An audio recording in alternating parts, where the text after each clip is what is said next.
Hey everybody, good afternoon. This is Doc Severson, and I've got Dave Lukas with me here today of 12-minute trading. Today's Monday, the 25th of March. As we approach the end of the first quarter in 2024, it's been a hell of a first quarter that we've had, and we have maybe more yet to go this year. This could be an incredible year. One way or the other, we're going to have volatility, that is for sure. Dave, good to see you again. What are you seeing in the markets today? I think my biggest thing for this week, guys, is I don't think people realize how big of an event last week's federal FOMC meeting and announcement and statement by Powell was. I think it was that basically what the Fed did is they threw in the towel. They basically said, look, when faced with, potentially dealing with the debt and defaulting potentially on the debt or having to get the debt in line, we'll let inflation go in lieu of that. We'll keep adding debt and we'll let inflation rise. And yeah, we'll cut rates even too in the midst of even rising inflation, rising CPI, oil prices over $80 a barrel, and rising yields and everything else. They're like, we're going to cut rates anyways because we have created a system that is addicted to low interest rates and fueling debt. I mean, that's what it is. And so basically, to me, like you and I have talked about this, but the market over time, because of the fact that we are going further into debt, the market has a upward bias. Okay. So if you pull up a 20-year chart, look from left to right, the market goes up, right? And hey, obviously we have our pullbacks, we have our bears and everything here, but over time we're going up. And that happens not because really things are gaining value. It happens because the dollar is losing value. And what's happened the last couple of years, in fact, Doc, you can pull up a 20-year like monthly chart. You and I were looking at that earlier today. Like you can see like the moment that we started really printing money in COVID and have since is when the chart was going along and then all of a sudden it's like going straight up now, right? And what Powell basically came out and said is he confirmed that that's what's going to continue. They're not going to sit there and try to mess with inflation and stuff, and they're going to let it run. And you can just kind of see historically, if you look at 20 years on this thing, look at that. I mean, it's just like, ever since 2010, we started that rise and it's just gone parabolic starting in 2020 with the pandemic and everything since. And so I really see it as a nod to the fact that if you have to own assets because everything is going to get more expensive. They're going to let inflation run. Inflation, we probably are going to get something like the 70s where we're going to get high inflation again, and they're going to let it go because they didn't have debt like this in the 1970s. And we are having to we're in that doom loop. We're in that doom loop where we have to issue more debt just to pay the interest on the debt. And that snowball keeps growing bigger and bigger and bigger. Every auction from here on out, just read an article on Zero Hedge. Every auction from here on out is going to have to be the biggest ever for each size auction to combat this and just keep up with it. So what happens? The dollar loses value at a more rapid pace. Assets go higher because the dollar loses value. And so I think we've talked about that upward bias for years because of that, but I think we're going to see it like go even steeper now. And I think that's where we're at in the markets. I told my students this week that in my newsletter that this is where we're at. And if you aren't owning assets, you are going to be a loser. Your money is going to be much, much less impactful if you can't keep up. And we're fortunate to be able to do the things we do to keep up with it and use our money to, create more money and keep up with this. But a lot of people aren't. And so we need to teach others how to do it because it's going to get worse. It's not going to get better. Something I wanted to bring up here is just a little bit of a tool to show you guys like just a different perspective on things. And not too many people know how to do this, but it's called the log chart. Now look at this chart and you can clearly see that we've gone absolutely exponential to the upside. So why not, if we come over here to look at the price axis, and use a log scale, what it actually will do is it will flatten everything out. And so, yeah, you can see that we went absolutely ballistic back here in the 90s when the internet was coming along. And then what we're going to see is these periods of time where we just have all this chop that's in play here. Let me get my magic pen out as well, too. So we have these, what happens is like we have these like 17-year periods that you guys may have seen before. Like we had these back in the 60s and 70s where it was just walking sideways. And then we also had this from 2000 all the way through like 2000. I think it was 2013 or something like that. So we had that period. And in between, this is where we get these periods where just like what you're talking about. I mean, where did we have inflation back here? We had inflation all this period, huge inflation. Yep. And so the only way to combat that before we went down to essentially zero, we went down to zero interest rates at this point, was owning assets. Owning assets is your hedge. And everybody's been trying to figure out like what's the best hedge against inflation. And everybody's been playing around with gold and to some degree Bitcoin and stuff like that. But it can be literally almost anything right now. It can be almost anything. So especially tech stocks have been a particularly good inflation hedge for quite a while. But anyway, that is the log chart, which can help normalize this chart. So a lot of us look at something like this, and our first reaction when we look at something like this is to say, oh, well, that can't keep going higher. And unfortunately, what people were saying is they were saying that back here. Oh, I can't keep going any higher. This can't go any higher at all. Oh, well, there's the pandemic. It's the end of the world, according to Michael Burry. Yeah. Oh, it can't keep going any higher. And then, we just, every pullback just sets the slingshot on this thing. So keep in mind, that's one way to normalize it. Yeah, and I think that's a great lesson for all of you as investors and stuff out there. Obviously, we sell options, we do more short term, right? We make money, we keep we keep ahead of the markets, return, typically annualized return doing it. But there is something to be said to have a portion of your portfolio. I mean, literally just buy the S&P and hold it in there for, if you've got a longer term horizon, there's really something to be said for that. And if you're fortunate to, just be logical about things. And when you get pullbacks like we had last year, and that's when you buy in, right? You do even better, right?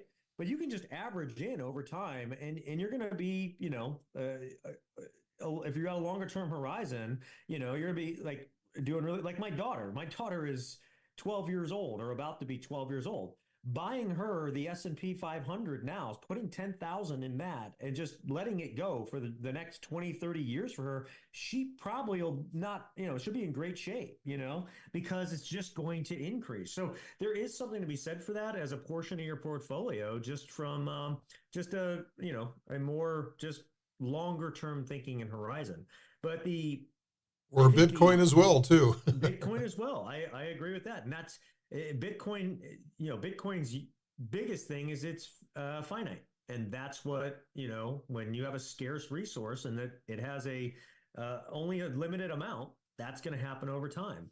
And I think now that it's mainstream, I worried that it becoming mainstream with BlackRock and all these guys, that would be their way to kind of torpedo it and find a way to stop it from effectively becoming a true currency that could be used. That's yet to be seen. We'll find out.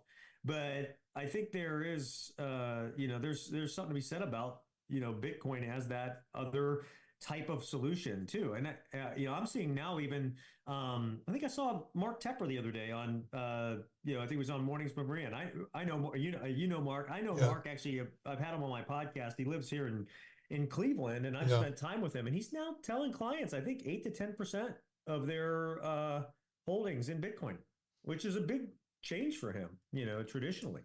So to hear that from somebody like that is pretty impressive. So I do think there's that, that side to have some of that, set up for yourself, taking a portion of your portfolio and putting in there. It just helps. Like we talk about the pyramid, right? Where your riskiest type of is on top, where you got that high risk to reward ratio. And then you kind of come down to your you're low risk, lower reward, but you still profit, right? And so I think there's, those things that belong on that pyramid these days. Yeah, in fact, I mean, it's like Dave and I were just talking over the last few minutes here about our different, the fund that we're running and the different allocations that we're making to it. So we're always adjusting to it. I mean, it's just like the weather is always changing. You're always changing your clothing, based on what the weather is outside, especially in Ohio. But, but Well, I mean, not that's everything the on the game here. pyramid. And again, that's why you have a pyramid. And the other thing is too, like this is another aspect if you guys get into this and stuff is you start to understand like the different market characters, and there's trading strategies that are like on the shelf for different market characters, where when you have like a more sideways volatile character to type bear, we have trades like we call like our target 100s that do really really well in those. But when you've got a uptrending market that is very low vol, and the option premium is a lot closer to the money to get the same type that you would for that, those go on the shelf. And then like the campaign comes out and double doubles come out, and you add more to those. And then if we switch back, then we pull these things off the shelf. And I think that's important too, is that a lot of the strategies that we do have a lot of the same philosophy behind them, but they work in different ways for different markets. And so understanding the different market character types are, I think, important. So, actually, Doc, that would be good for these guys. If you could, just bring up a chart, maybe a few year chart real quick, and just show them just a real cursory quick overview of what like the 4 different market types are, so they can understand what we're talking about when we say this. Oh, you bet. Well, we can see just about all of it in just the last couple of years. So we have the most prevalent type of market character is what we call quiet and trending. And this is where we have a persistent uptrend. And I would say, like, here was a good example of one. This is a textbook example of one that we've had lately, and even to some degree last year during the summer. So we're going to see this about 80% of the time. So you got to be good at doing this because you're going to see it more often than not. And then there's always a transition where a market will get tired, and the first thing it will do when it gets tired is it gets really volatile. It's kind of like a 2-year-old gets really cranky right before they go to bed, right? So all of a sudden we start to see big swings, and this is what we call sideways and volatile. Sideways and volatile. All of a sudden we're starting to see big swings in the market. Now, what you were trading over here to make money during this market all of a sudden becomes very difficult. Like if you're 100% long, all of a sudden you're losing great amounts of money in the space of a week. And then you're tempted to just blow out of it, and then you see it rally right back up again to the highs again, and you're going crazy chasing after this thing. So this is where a lot of traders will have difficulty during these big swings. But then if the bear takes hold, this is where we get into trending and volatile, where it's ugly, volatile, and it's overall trending to the downside. And we'll see that this actually during COVID was so quick, that was just a pullback that we had for a few weeks. Like, I wouldn't wish that on my worst enemy, but I mean, that leads to opportunity when we see pullbacks like that. So we have, crazy pullbacks like that. That was not a bear market. That's just almost like just a big slingshot getting ready to push the market higher. But then we transition back into quiet and trending again. And during that, we will have little periods of sideways and volatile and weird things like that. So the 4th type of market character we don't see very often, and it's quiet and sideways. And that's literally where it just goes nowhere for a period of time. And actually in the month of March. That has that right now was the Russell 2000. Yeah, we had that just briefly in the month of March we had until the breakout. But see, the Russell to me is still flying around, like it's more volatile, but it has been range bound on that weekly chart. Look at that for the better part of 2 years. I would say it's still sideways and volatile. And so one thing that we have to balance that against is looking at implied volatility. Mm-hmm. Let's see if I can find the right chart here. There we go. Okay. So if we look at the S&P 500 right now, we're looking at implied volatility is actually relatively low. I believe this is I believe my tan chart. Yeah, the tan chart's a historical. The blue is the implied. So right now, the implied, if we look at this, we have an 18 percentile. So out of the last year, on a scale of 0 to 100, right now the implied volatility is 18, which is pretty low. Very Not low. super low, but pretty low. Yeah. But if we compare that versus the Russell's 32, and certainly has been higher. It's much, much higher in terms of implied volatility. So Dave is playing, as he should, he's playing credit spreads on the Russell right now because you're getting more volatility, you're getting your range bound. So this is the market that we had in the S&P 2 years ago is now in the Russell. It's the same thing. And it keeps flirting with the breakout at the 2100 level, but it keeps getting smacked when it gets up there. It got smacked at the end of last week. Yep. Up a little bit today, but if it breaks through there, though, It this could thing run. could really break out. This thing could really break and run and catch up with the rest of the market. And that's exactly And what it we may said do back that. here. Yeah, it may do that if, it may do that based upon what Powell did last week. And if they actually Right. start cutting and stuff, because these stocks are, a lot of these companies are, well, they're somewhat zombie companies. They're all propped up by debt. So the lower, the debt is, the lower interest is, then obviously the better off for them. Hey, real quick before we jump off this too, show the NDX on it. Oh, you already did. I was gonna say, let's look at the volatility for the NDX as well. Well, let's look at the price chart first of all. We'll see the price chart, and I would say that's still quiet and trending, although it's getting pretty choppy up at the top, getting pretty choppy, kind of going nowhere. So but we have to balance that out versus what's happening with implied volatility if we go out to the NDX. It's flagging. And the NDX is about 26%, so it's a little bit higher than the S&P. Yeah. It's a little bit high. So if we look at this versus the past year, the current level, let's see, where are we going a year ago? So a year ago, goodness, was it all the way back here? So this is where the current level of volatility is right now. So you can see that we've had much, much higher as we came out of the bear back here in 2023. It was much, much higher back then. So this is where we were selling like crazy. And then things got to be kind of quiet. And we did get, on the S&P, we did get a nice little spike in implied volatility back here. But since then, it's been volatility death, right? This has just been one straight move that has just crushed the life out of the volatility. Hey, by the way, if there's any questions out there, guys, if there's anything that you want to, raise your paw and, let us know through the chat room. And if there's any questions, otherwise we're going to be here for another 5-6 minutes or so, and then move on. The biggest takeaway is that last week was a major Fed pivot to basically cede to inflation, and that to me is more risk on. Again, there's always something lurking, right? So when you get a run like this to these levels, everybody will tell you and everything that there's a natural tendency to have a pullback at some point, and that may happen. I was looking this week and I was trying to figure out like what things could actually be something that derails this market, at least for a 5% correction at this point. Like what would even do it? Japan's move last week to let rates go higher and stop the yield control may impact markets. It may impact the carry trade.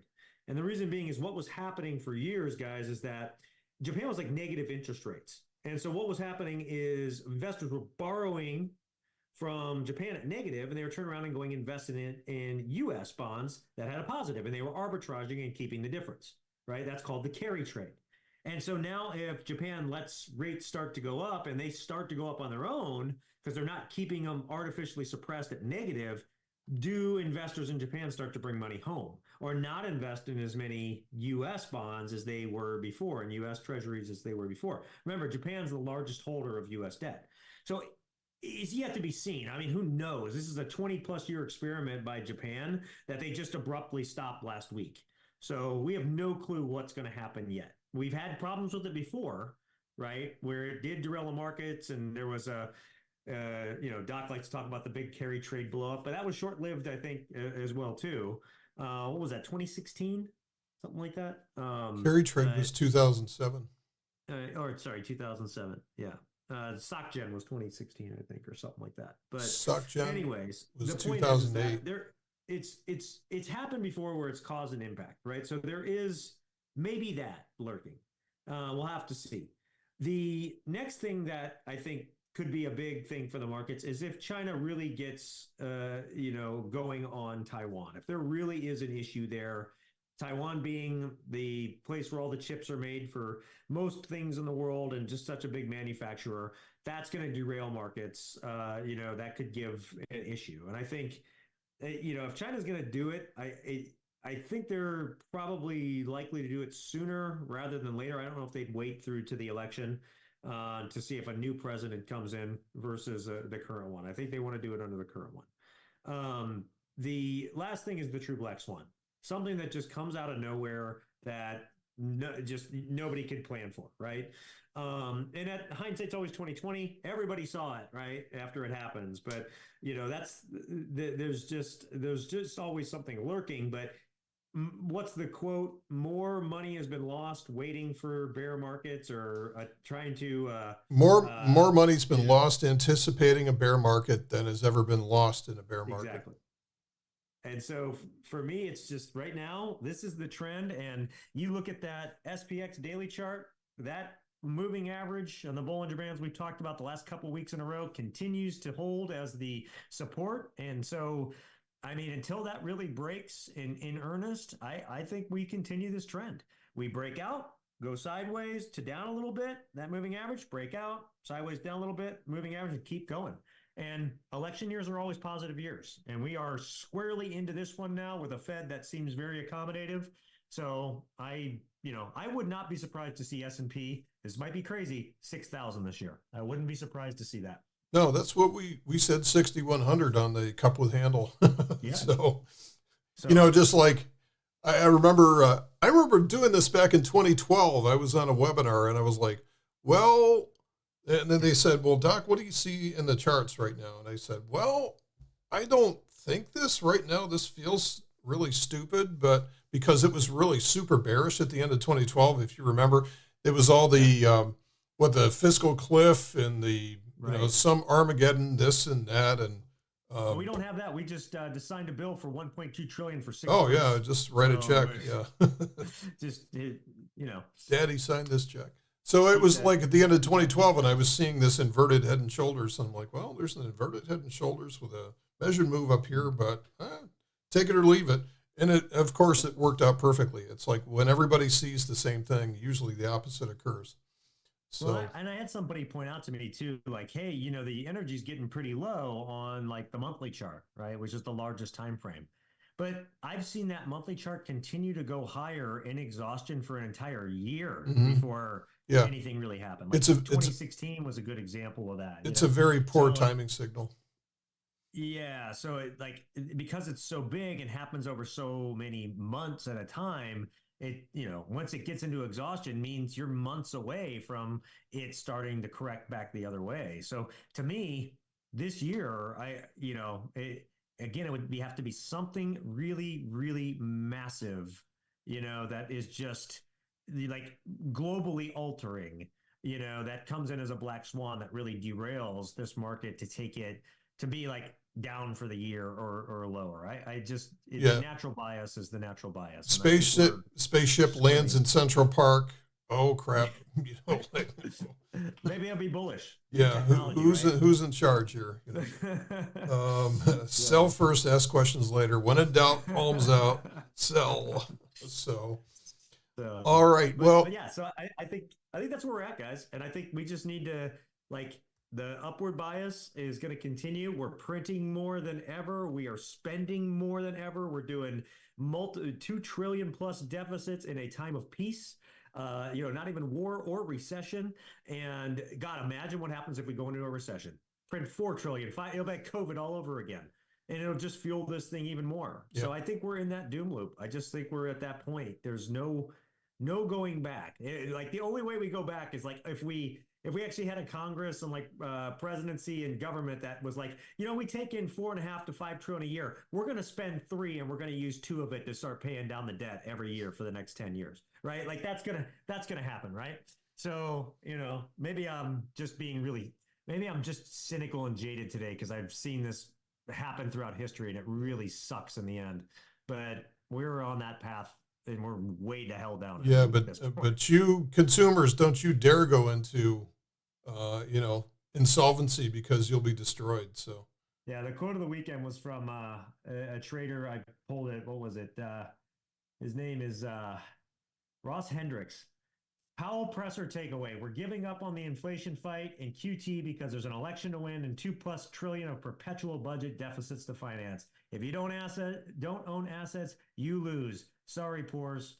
I mean, that's about the best way to sum it up. That's where it's at. So assets and continue to keep your money moving. It's currency for a reason because it has to move to be able to produce. If you let it sit, it is getting worthless every single day. if you own assets, be prepared to protect them against all forms of. Any questions before we jump off for today? I get off my soapbox. Yeah. All forms of threat, foreign and domestic. Looks like we're good. Looks like we don't have questions. Looks like we guys keep that money moving. Join me and Doc for our campaign, our 50-50 trades, or double doubles, all the stuff we do week in and week out to extract income from this market and get your fair share. Yeah. All right, everybody. Thanks very much. You guys have a great day. Thanks. Have a good Monday. All right. See you guys.